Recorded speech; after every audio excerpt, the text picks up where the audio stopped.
Welcome to the Human Capital Innovations Podcast, your go-to source for personal, professional, and organizational growth and development.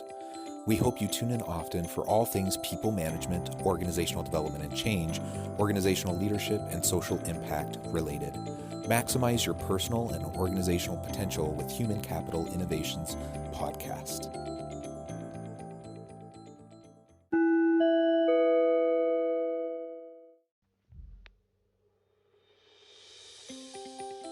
Welcome to the Human Capital Innovations Podcast.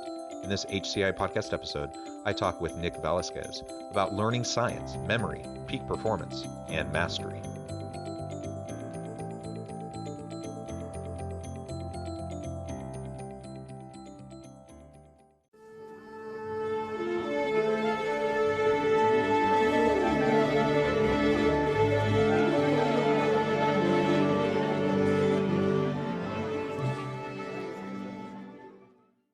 Nick Velasquez, welcome to the Human Capital Innovations Podcast. Hey, Jonathan. Thanks for having me. Yeah, it's great to be with you today. I'm super excited to have a conversation. You're joining us from Montreal. Is that correct? Yep, correct. Yeah. So you're in Montreal. I'm here in Utah. It's always fun to talk with people from all over the world, and I'm looking forward to hearing your unique perspective as we explore together today learning science, memory, peak performance, and mastery, in our personal lives, but also specifically within a corporate setting. How can we leverage these elements in our own leadership, in our own teams, to drive higher levels of performance and to help everyone maximize their full potential? As we get started, I wanted to share Nick's bio with everybody. Nick is a passionate learner and devoted student of mastery. He's the author of the popular blog unlimitedmastery.com, where he writes about learning science, peak performance, creativity, and mastery skills. His writing has been featured in outlets such as Time, Entrepreneur, Thrive Global, and Thought Catalog. Nick speaks multiple languages and spends his time between Tokyo and Montreal. Two places I love. What an amazing background. I'm super excited for this conversation. Anything else you would like to share with listeners by way of your background, personal context before we dive on in? I'm originally from South America. I'm originally from Colombia, then moved to Canada. And the whole thing about going into learning science is because I wanted to learn too many things and was frustrated by how long it took, especially how long it took going from knowledge into skill. One thing is knowing about something, and a different thing is knowing how to do it. And my choices were either learn less or become a better learner. So I chose the latter, and that led me to this years and years of research into how to learn better, how to become a better learner. Yeah, excellent, excellent. And so South America, Montreal, where does Tokyo fit in? And how and why are you splitting time between Montreal and Tokyo?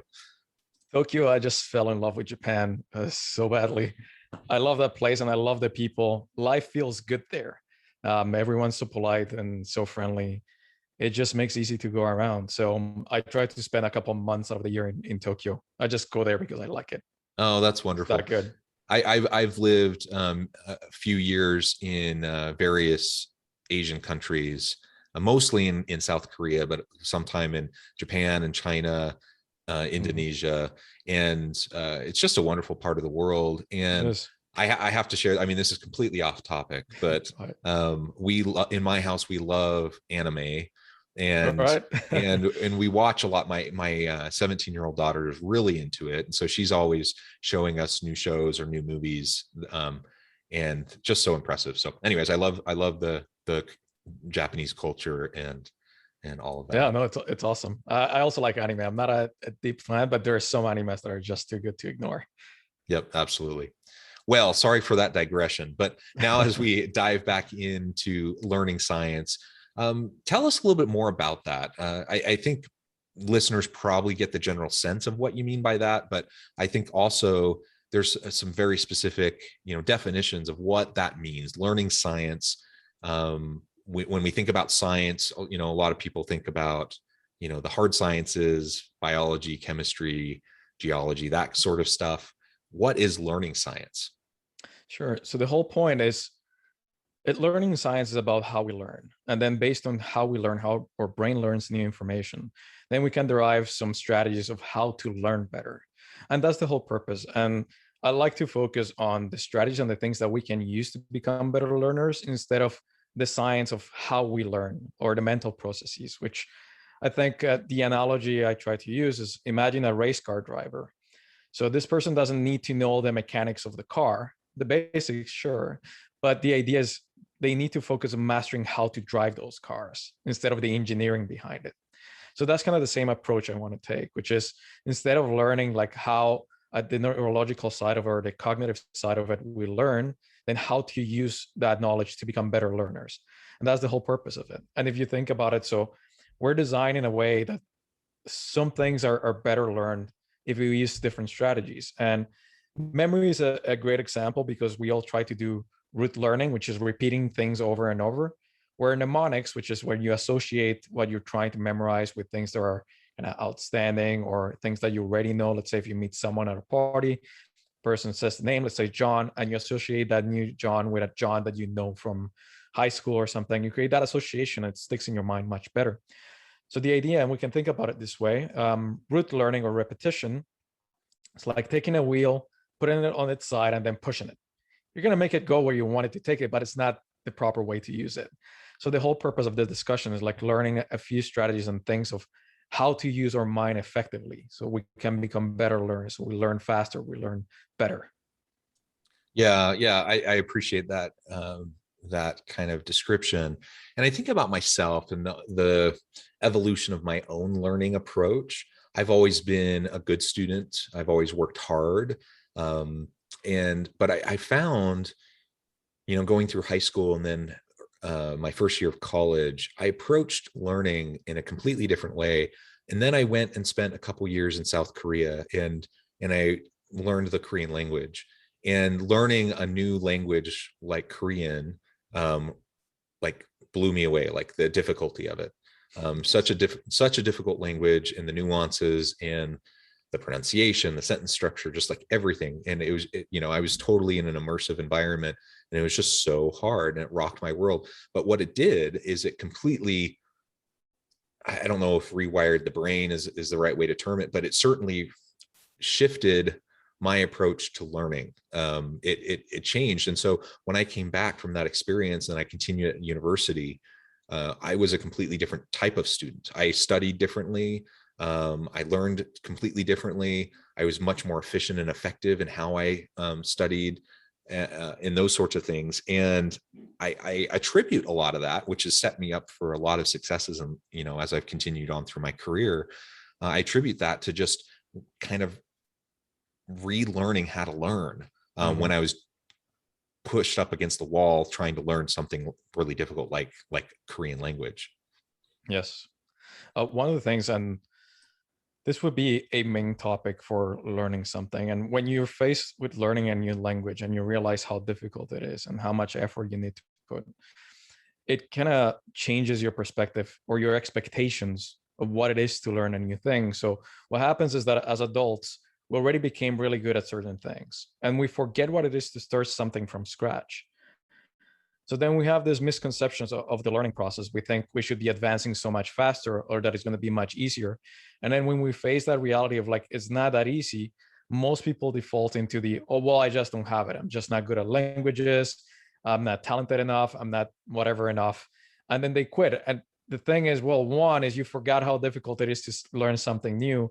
Two, you have misguided expectations of what it is to learn something new. It takes time and dedication.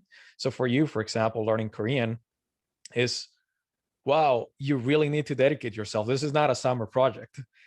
Sometimes I meet people that say, well, what are you doing this summer? Like, oh, I'll try to pick up some Italian. Like, you won't. You won't, because you're kind of selling Italian short. It's going to take time and energy that you're going to have to put into it. So people sometimes misconstrue how difficult it is to learn new things, and they just kind of put the minimum of effort. And when they see that it's not yielding any results, then they quit thinking it's basically on them. It's because they don't have the talent. So that's the first mind shift that we need to change. Like, with effort and dedication, you're going to get better. No skill, languages or otherwise, can resist the attack of a deliberate practice. If you're Yeah, relentless yeah. in your practice, you will get it. It's Yeah, and inevitable. I think about myself, for example, in the group. What when I was learning Korean, the way this worked is I was with a cohort of students together. We studied in an intense environment for Mhm. about 3 months, and then we went over to Korea, and we were in an immersive environment. And I will tell you, I was towards the bottom of the pack in terms of like how quickly I was picking things up, Mhm. which was new to me because I had been used to being a really great student and always kind of being at the top of the Yes. class. And now all of a sudden I'm struggling. And but what I found is we go through that experience, we get over into Korea, we're going through our day to day, we're immersed and just continuing to study and to work hard. And I found that many of the people in my cohort who maybe it came a little bit easier to them, a little bit more naturally. They made a little bit more progress, a little bit faster initially. They didn't have the persistent effort towards continuing Mhm. to learn and develop. And so over time, it was kind of the classic tortoise and the hare kind of an argument. I was a little bit Yes. slower, but over time, I surpassed uh, pretty much everyone else in that cohort of individuals. We'd spent the same amount of time in country, yet I had a bit of a stronger work ethic and more Mhm. persistence. And so I caught up and then I surpassed. And then, all of a sudden I find myself in a situation where I'm doing very quite well. But it took a Yes. lot of patience. Took a lot of persistent effort. And I think to your point, when we're trying to learn new skills in the workplace, for example, um, how often do we assign, if I'm a leader, I'm a manager, and I have like, XYZ tasks that need to be performed, how often am I inclined to just give it to whoever I think is going to be the best, the fastest right out of the gate, versus Yes. who has the potential to be really great at that thing, but maybe they need a little bit of time, they need a little bit of investment. If you can help them develop that skill, they can really do great things for you down the line. I think we need to have a balance of both, right? So that we can utilize the expertise we already have, but develop the expertise that we need moving into the future that will never get there if we don't invest in them. Yes. And a couple of things there. And I love that we're using a very particular example. So it's more relatable that way. But one of the things is that learning and mastering a skill is a long-term process. So a fast or slow start doesn't determine how far you're going to go. Some people go faster at the beginning of the process and then slow down. Others go the other way around. They start slow, but then they speed up later. Another point there is that we don't know where our strengths lie. So we're learning a new skill, and sometimes maybe the beginning points they're very difficult, but then in other parts we shine. So when you say it about the project, it's like, well, maybe we can give it to someone that can do it faster, or we could do it to someone that is more creative and is going to find all the points that are going to make it better. So not necessarily the more efficient is the one that's going to do the better job. So there are a lot of things there to consider. And the other point is like realizing that yes, through hard work, we can become better at regardless of skill. And it's sad that sometimes when someone shows a little bit of promise at the beginning, then it becomes this self-fulfilling prophecy because, well, you showed early promise, so everyone thinks now you're a genius or you have this natural talent. So you get the best coaches, you have all the attention, you have all the support, and of course that's going to make you even better. So it's difficult as teachers or as coaches to encourage everyone because we don't know who are the ones that are going to go far. I have a friend that is like a 5-degree black belt in taekwondo, and I was asking him, what are the difference of the people that stay and the ones that go? He's like, some people come here and it's really difficult for them, but they stay and you see them work hard every day. Those are the ones that go far, because the other ones that think are wonder kids, once they find the challenges, once something doesn't come easily to them and they have to work hard, they didn't develop that discipline. So they quit. So many times we're blessed if something's a little bit harder for us at the beginning because we're going to develop the discipline and the perseverance, which is going to carry us through. Because for everyone, challenges are going to come sooner or later. We see it in professional sports, like people that are so-called geniuses or these prodigies and never lost. And when they finally lost, they were never able to get back up because they never developed the other skills, the mental ones. So for work, that's really important too. It's like sometimes we get discouraged. I'm not picking this up fast enough. But if you keep at it and you work at it, maybe it's not so much about the project you're working on in the meantime, but about the mental skills of becoming more resilient and more perseverant. And that's going to take you much farther than anything else. Yeah, yeah. And so we've been talking quite a bit about the mastery piece, and that we need to have patience, we need to have persistence, we need to have the and develop the mental toughness. Let's talk a little bit more about memory. You mentioned it earlier, but let's talk a little bit more about the role of memory to lead towards peak performance.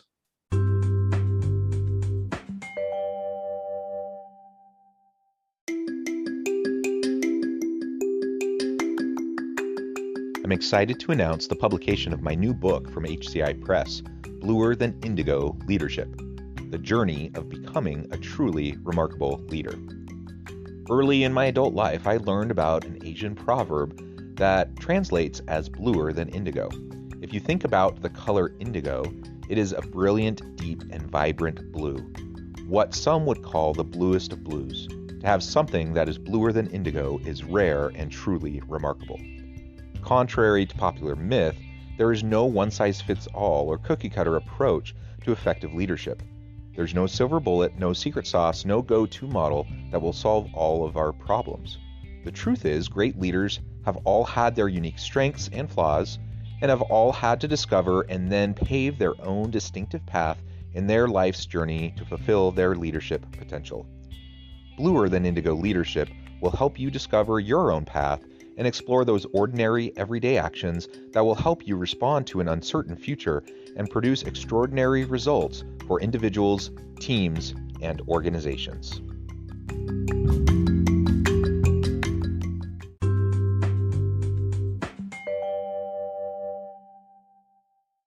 Well, we can talk about memory, and this really ties into learning new skills for a job at a company, and there is a very different thing between understanding concepts and memorizing them.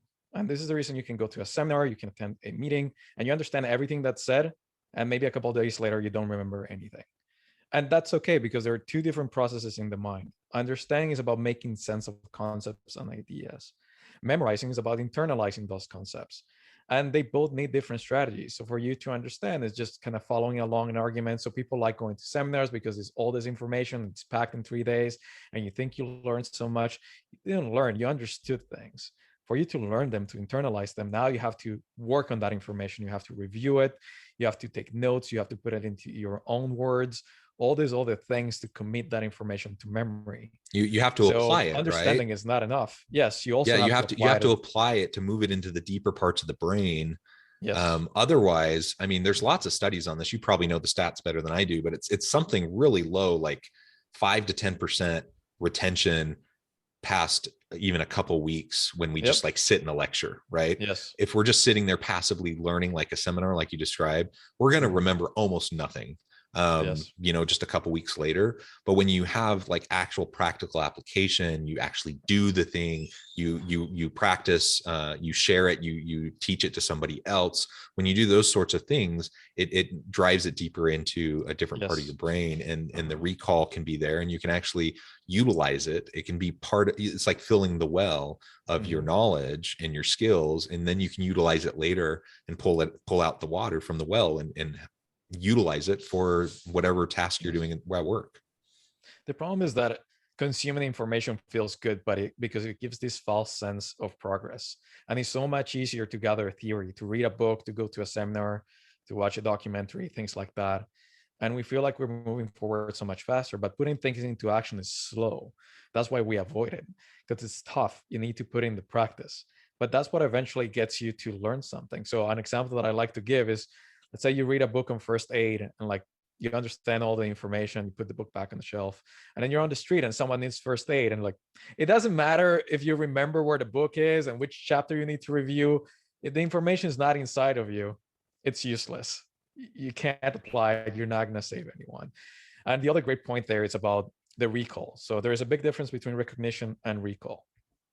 Recognition is about running an input that you're seeing or hearing against your database and then recognizing that as something you already saw. So let's do a practical example.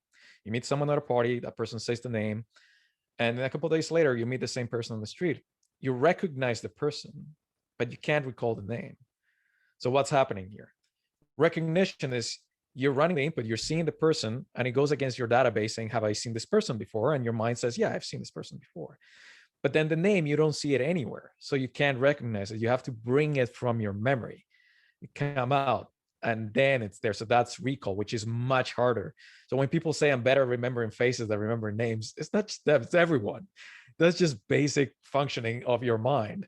Recognition is so much easier than recall. Same thing with a song. We can sing along when we're listening to it because it's cueing us to what's coming next. But if I ask you to sing me the lyrics without any music, you're going to find it really difficult. So for recall, then there's something called practice recall, which is basically testing. We know it in school as testing, but it's trying to recall the information from memory. So if you went to a seminar, if you had some training at work, then it's kind of going with, let's say it could be with a coworker and start asking questions, testing each other. And that's forces the recall. And what's interesting is that the more we put effort into recalling, the stronger the memories once we do recall them. So effort is part of learning. Unfortunately, it's not all fun and games. Learning is not necessarily enjoyable all the time. Sometimes it's difficult, sometimes it's frustrating, but that's the process. And that's where at the beginning of our conversation, talking about unrealistic expectations, sometimes we think that learning a new skill or learning something new for a job is going to be so fun. And sometimes it's not. Sometimes it's a drag, but that's what it is. And once we accept it, then we come up with the strategies to deal with it. Well, and it's interesting too to think about the why, your why behind learning that thing and behind the mastery, because working towards mastery can be very motivating for people. There's lots of studies on this, and you look, at people who say outside of the workplace, they spend long hours, they're working 60 plus hours a week in a taxing job, they have all this expertise, and then they go home on the weekend and they spend their time mastering an instrument or mastering, carpentry or, whatever hobby or skill that they're trying to do. And it takes tons of time, and yet they're willing to do it. And maybe we can talk a little bit about that too, and perhaps some ideas on how we can help people better generate their why for mastery and learning in the workplace to so they can tap into the same types of motivations that help them have play the long game, in mastering an instrument or a hobby, but apply that into the workplace when they might be more inclined to only go after the low-hanging fruit and do those things that are quick, easy successes, but they forego the long-term development that could actually really pay off in their career in the long run. Perfect. So yeah, you touch on the most important one, which is seeing the why. So when you understand your job as part of the bigger picture, then you're more motivated to do it. Let's say when you were learning math in school and no one taught you, why was it for? Like if you were learning calculus and you didn't see the use, then it's really hard to drill that into your memory. But when you see the use, when you see like what you're doing, how it fits into the bigger picture, that's more motivating. And that makes you put a lot more effort. So that's one side of it. The other one is that we do like improvement and we like challenges. And you can think about it in the sense of video games. If it's too easy, you get bored and put it away. If it's impossible, then you just don't play it. It's too frustrating. But it's challenging you every step of the way. And we could do it to ourselves. Just adding up a little bit of challenge always makes it more enjoyable. And the last thing that I'll mention on this subject is, and we're going to tie it up, and I think it will come full circle to Japan. So in Japan, you see people doing their jobs with so much attention to detail and quality. It's amazing. So you see a cashier at a convenience store, and it looks like a professional cashier that went to college for 4 years to be a cashier in that convenience store. That's how it looks. And the reason is because for them, their pride and their honor is how well they do their job, not what kind of job they have. So there's this story where I went to this mall in Tokyo, and Tokyo is packed all the time. So they need to clean the bathrooms pretty often. So I see this team of people, about 4 people that line up. And one of them, the leader, is like, we're sorry, we're going to have to clean the toilet. So this won't be usable for about 2 minutes. And I put this ribbon to close the entry, and they come in like a SWAT team. And I was just taking a peek, and I saw this guy cleaning up, scrubbing this urinal.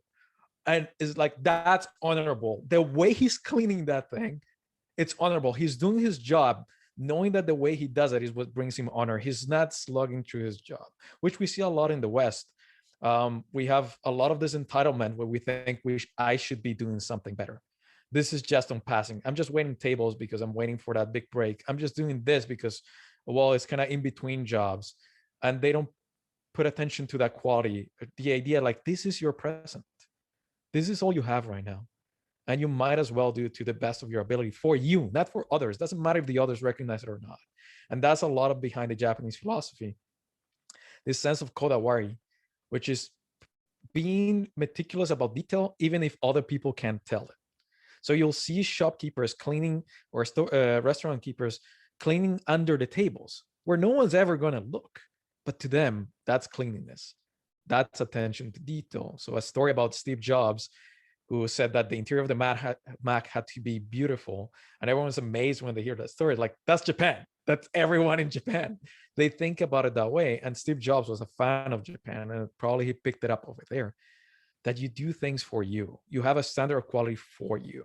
So if you bring that into your job, regardless if your boss recognizes it, if your coworkers recognize it or not, you're doing it for you. And that mental attitude is going to carry you everywhere else you go and with everything else you do. Really important. And there's nothing wrong with having ambition and wanting to grow and develop in your career, and recognizing that what I'm doing today is probably not what I'm going to be doing in 5 years from now or whatever. That's not your point as I'm hearing it. What you're saying is live in the moment, like understand your present. And there's, regardless of where I'm at, I do the best I can possibly do in that role at that moment. Right. Yes, exactly. exactly. And you know what will happen when you take that approach? You will naturally do your job better and have more opportunities for progression. Yes. Yes. And so, I mean, much more. Yeah, because people will recognize your passion, they'll recognize your initiative, they will recognize your work ethic, and inevitably you'll end up finding yourselves with more opportunities to do and try new things. And so yes. I've always tried, and this is, I have to admit, maybe it's an Asian culture thing, but this was ingrained in me when I was in Korea as well, is that wherever I am, whatever role I'm in, wherever I happen to be, whatever organization, when I'm there, I'm going to act as though that's where I'm going to be for the rest of my life, that I'm developing relationships with people, that I'm creating my reputation, I'm demonstrating my work ethic, everything that I'm doing, I'm going to do it as though this is where I'm going to be for the rest of my life. And so none of it's a throwaway. All of it matters. And even if I'm gone in 6 months or a year, then when I go to the next opportunity, I'll treat that the same way. And when I approach things that way, I'm continually learning, I'm continually developing, I'm continually building relationships that are meaningful, that matter. And I'm not just ever coasting, I'm not ever stagnating. Yes. And I think that's the kind of an approach, not to say that I have it all figured out, because I don't, and I'm not, certainly not, I have lots to learn and I'm not perfect by any stretch of the imagination, but that kind of a mentality is something that was ingrained in me early on in my young adult life. And it's stuck with me, and I think it served me well. And I think when we're talking about learning and mastery and driving performance, I think some of these basic kind of mental models and approaches to how we deal with life and how we approach the setting that we're in, it does matter, and it can make a big difference in our performance. Very much so. And yes, so the point is not complacency, is not saying, well, this is what I have, this is the job I have, and accepting it. It's okay to have ambition, but as you said, it's really putting in the work on the quality and the attention to detail in what you're doing right now, which is going to propel you forward. You see some people that, let's say, if they have a blog and they don't have that many followers, they're like, well, I'm not putting that much effort into the post because who cares? I'm going to put the effort and the attention to detail once I have millions of followers, millions of readers. It's like, you're not going to get to millions of readers if you're not treating whatever amount of readers you have right now as if it were that million, and putting in the attention to detail and to quality. So a quick story, I know I want to be respectful of your time, but there is this quote that I opened the book with, which is from Michelangelo. He basically says, in regards to people's admiration of his Pieta, this beautiful sculpture, He said, if people knew how hard I had to work to gain my mastery, it wouldn't seem so wonderful at all. And that's kind of what kickstarted the whole book, because that was the idea. We don't see the effort behind mastery. And if we saw it, we realized that it's very human and that we could achieve the same things. But I saw this quote, and then as I went to verify it, I couldn't find anything. So then I had to read this biography of Michelangelo and spend weeks reading the biography, and I couldn't find a quote. So then I took this lecture of Michelangelo, which was like 20 hours of lecture of Michelangelo. I couldn't find clues to this quote. So then I contacted the professor. It's from Oxford, and he's the one that wrote the biography, who did the lecture. I contacted him. I said, I'm trying to verify this thing. He's like, I can't place it anywhere, but there's so many quotes from Michelangelo that his biographers made up, but that's part of the myth of Michelangelo. So he kind of did say it, but not say it. So that made me to add something to that quote that said Michelangelo supposedly said instead of Michelangelo said. Most people would just glaze through that like it's nothing. No one's going to recognize it. But to me, it was important to put the supposedly there. So that's what matters. It's like that attention to detail. And I didn't know the book was going to be a success, but it was important to me. So having that inner quality, a standard of quality, is really important, and it's going to take you much further, because then people are going to see how much effort you put into your work, how much pride you take in it, and they will recognize you for it. Yeah. Well, thank you, Nick. It has just been a real pleasure talking with you today. I really appreciate all of your insights and all the wisdom you shared with me and with my listeners. Before we close, I just wanted to give you a chance to share with listeners how they can get connected with you, find out more about your work, find out more about your book, and then give us the final word on the topic for today. Sure. So the book is called Learn, Improve, Master. You can find it anywhere books are sold. Amazon is probably the easiest place. And then to find me would be through my blog, unlimitedmastery.com. And I have all the links to social media and everything else there. Mostly on Instagram. I try to keep it to one social media. I find that it drags a lot of time. So I try to use mostly one. And you'll find the links there. So unlimitedmastery.com. Excellent. Well, thank you so much, Nick. It's been a pleasure. I encourage listeners to reach out, get connected, find out more about what Nick can do for you. Check out his book. And as always, I hope everyone can stay healthy and safe, that you can find meaning and purpose at work each and every day. And I hope you all have a great week.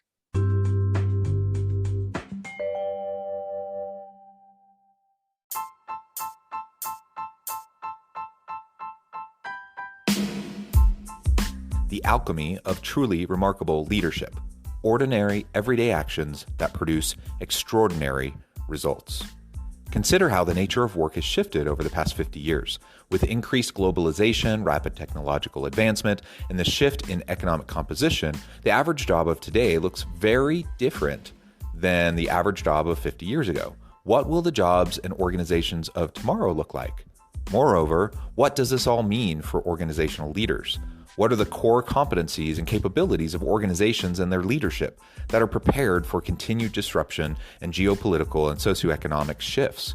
Regardless of what the future holds, increasingly, leaders need to be socially minded, data-driven, decisive, champions of talent, and disruptors of the traditional notions of leadership, teams, organizations, and work. The alchemy of truly remarkable leadership will help you to explore your own leadership competencies and capabilities and consider ways to apply and implement them into your workplace and personal life.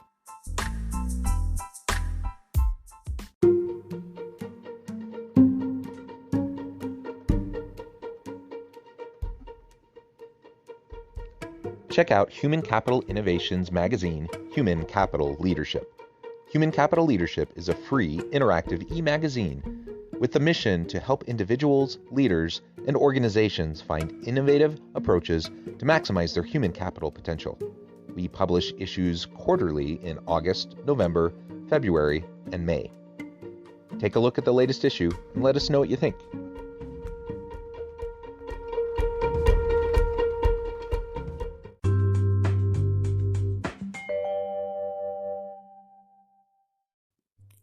Thanks again for joining us for this episode of the Human Capital Innovations Podcast. I hope you stay healthy and safe and that you have a great week.